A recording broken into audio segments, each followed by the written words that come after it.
pressed the wrong button. To deal with the many pressing matters of the Empire while the army was in winter quarters. But the Emperor decided it would be best to remain in Akavir. This turned out to be fortunate because a large portion of the fleet, including the Emperor's flagship, was destroyed by an early winter storm during the homeward voyage. The winter storm season of 288-289 was unusually prolonged and exceptionally severe, and prevented the fleet from returning to Akavir as planned with additional supplies. This was reported to the Emperor via a battle mage, and it was agreed that the expeditionary force could survive on what supplies it had on hand until the spring. Part 3. The destruction of the expeditionary force. The winter weather in Akavir was also much more severe than expected. Due to the supply problems and the addition of thousands of civilians, the expeditionary force was on tight rations. To make matters worse, the Sayesi raiders returned in force and harried any foraging and scouting parties outside of the walls of the two cities. Several watch forts on the road between Septimia and Ionith were captured during the blizzards, and the rest had to be abandoned as untenable. As a result, communication between the two cities had to be conducted entirely by magical means, a continuing strain on the Legion's battle mages. On 5th Sun's Dawn, a large entourage of Sayesi arrived at Ionith, claiming to bring a peace offer from the Sayesi king. That night, these treacherous envoys murdered the guards at one of the city gates and led in a strong party of their comrades who were waiting outside of the city walls. Their clear intention was to assassinate the Emperor, foiled only by vigilance and the courage of troopers of the 10th who were guarding this palace. Once the alarm was raised, the Sayesi inside the city were hunted down and killed to the last man. Needless to say, this was the end of negotiations between the Empire and the Sayesi. The arrival of the spring only brought worse troubles. Instead of the expected spring rains, a hot, dry wind began to blow from the east, continuing with varying strength throughout the entire summer. The crops failed, and even the river, in which the previous year had been navigable by small boats far upstream of Ionith, the river was completely dried up by the sun's height, or by sun's height. I guess that's a month. It is unknown if this was due to a previously unknown weather pattern unique to Akavir, or if the Sayesi manipulated the weather through magical means. The Commission leans towards the former conclusion, as there is no direct evidence of the Sayesi possessing such fearsome arcane power, but the latter possibility cannot be entirely ruled out. Due to the prolonged bad weather, the supply fleet was late in setting out from Black Harbor. It finally left port in the early second scene, but was again severely mauled by storms and limped into Septimia 8 weeks later, much reduced. Because of the increasingly desperate supply situation in Akavir, the Emperor dispatched most of his battle mage corps with the fleet to assist it in the weathering the storms, which seemed likely to continue all summer. At this time, the council urged the Emperor to abandon the invasion and to return to Tamriel with the expeditionary force, but he again refused, noting that the fleet was no longer large enough to transport all 4 legions at once. The Commission agrees that leaving 1 or more legions behind in Akavir to await the return of the fleet would have damaged army morale, but the Commission also notes that the loss of 1 legion would have been preferable to the loss of the entire expeditionary force. It is the unanimous opinion of the Commission that this was the last point at which complete disaster might have been averted. Once the decision was made to send the fleet back for reinforcements and supplies, events proceeded to their inevitable conclusion.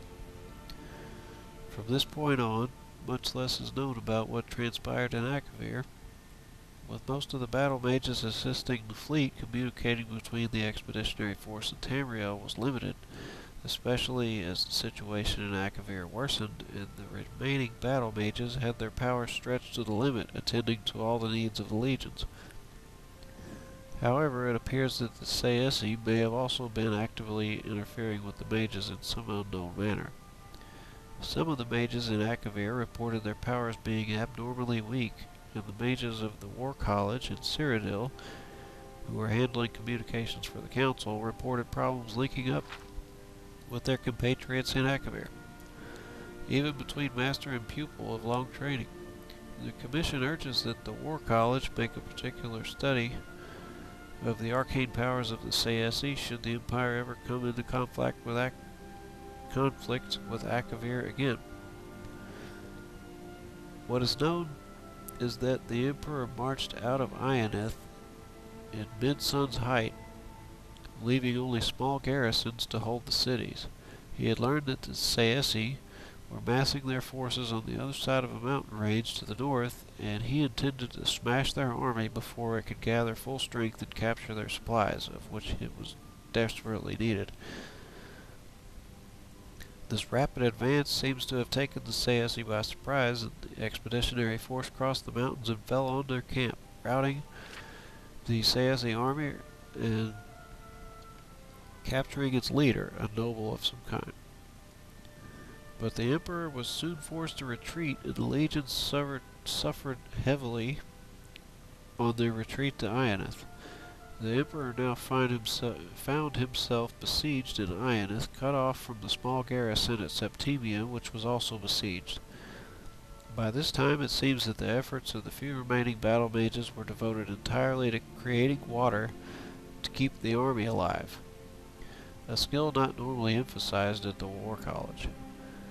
The fleet had arrived safely back to the Black Harbor thanks to the Battle Mage Corps, but all attempts to return to Akavir were frustrated by a series of ever more savage storms that battered Esronie throughout the rest of 289. The Council's last contact with the Emperor was in early frostfall. By evening star, the Council was extremely worried about the situation in Akavir and ordered the fleet to sail regardless of the risk. Despite the continued storms, a fleet managed to press on to Akavir. Hope was raised when contact was made with the Emperor's battle mages, who reported that Ionith still held out. Plans were quickly laid for the expeditionary force to break out of Ionith and fall back on Septimia, where the fleet would meet them. This was the last direct contact with the expeditionary force. The fleet arrived in Septimia to find its garrison under savage assault from the large Saesi army.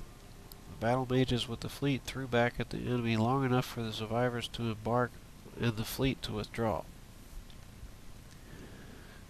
The few survivors of the expeditionary force who reached Septimia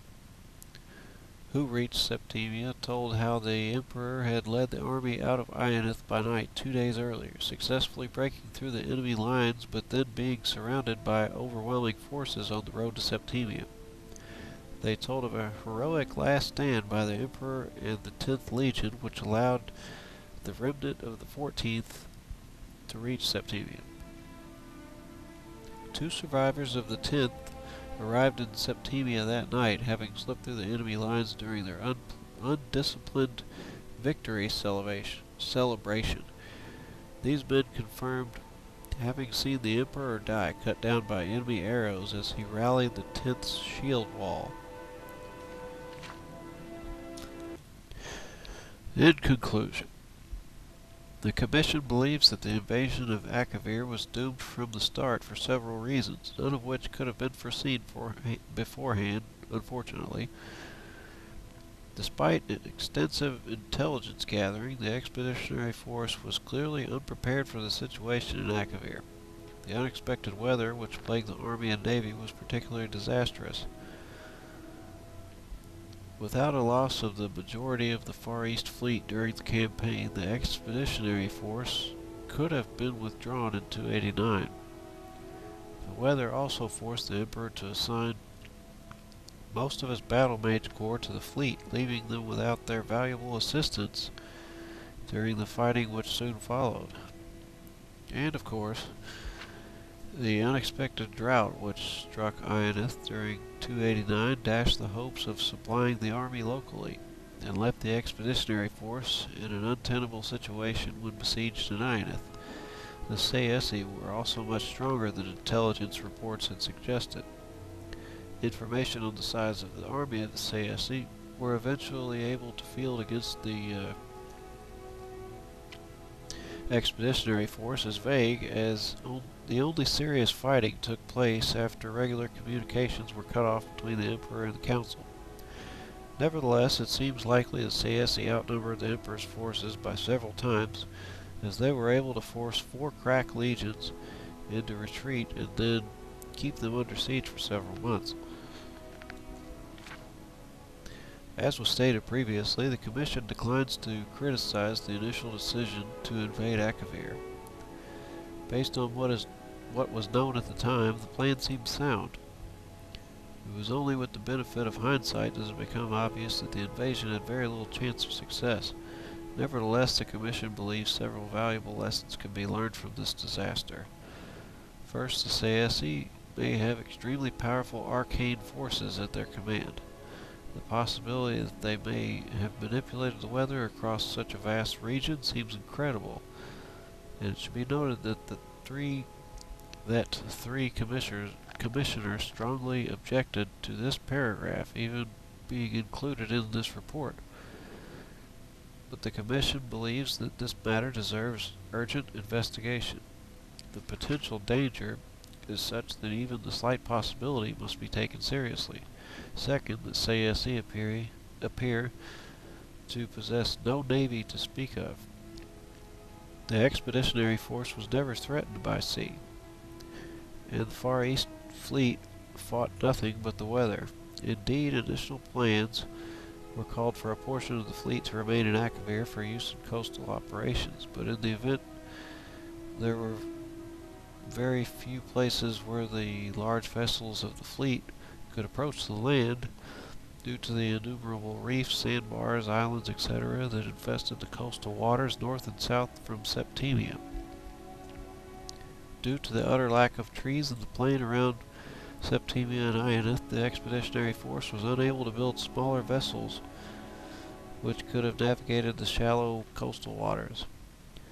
Any future expeditions against Akavir would do well to consider some way of bringing a means for inshore naval operations in order to exploit this clear advantage over the Saessi, an advantage that was sadly unexploited by the expeditionary force. Third, a much longer-term study needs to be made of Akavir before another invasion could even be contemplated. The information gathered over the 4 years prior to the invasion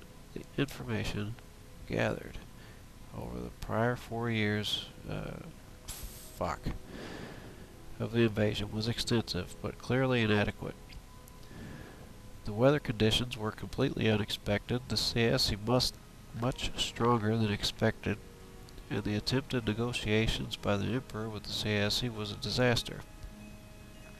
Akavir proved alien beyond expectation, and the Commission believes any future attempt to invade Akavir should be contemplated without much greater knowledge should not be contemplated without much greater knowledge of the conditions, politics, and peoples of that continent than presently obtained. Finally, the Commission unanimously concludes that, given what we know, any attempt to invade Akavir is folly, at least in the present state of the Empire. The Empire's legions are needed at home. One day a peaceful, united Empire will return to Akavir and exact severe retribution for the disaster at Ionith and for our fallen Emperor. But that day is not now, nor in the foreseeable future.